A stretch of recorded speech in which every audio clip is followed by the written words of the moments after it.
د طالبانو یو شمیر سیاسي مخالفینو د بین الافغاني خبرو د پیل غوښتنه وکړه.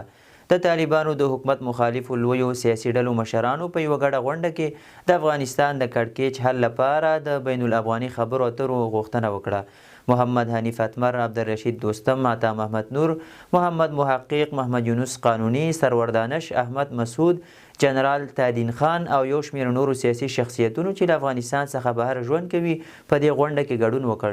د دې مجازي غونډې په ګډه اعلامیه کې د طالبانو حکومت مخالفو سیاسي مشرانو د ملګرو ملتونو امنیت شورا په ملاتړ د افغانستان د کړکېچ د حل لپاره د سولې د خبرو اترو غوښتنه وکړه. په خبره شوې اعلامیه کې راغلي چې د افغانستان د کړکېچ حل باید د خبرو اترو او د افغانانو ترمنځ د خبرو او جامع تړون له لارې ترلاسه شي.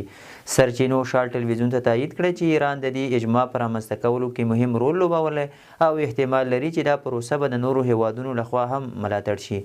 کابل کې د قطر د سفارت یو پخواني چارواکي شال ټلویزیون ته تایید کړی چې قطر د افغانانو ترمنځ د خبرو اترو د پیل ملاتړ کوي او په وینا یې افغان سیاستوال او د طالبانو حکومت باید خپلمنځي خبرې وکړي.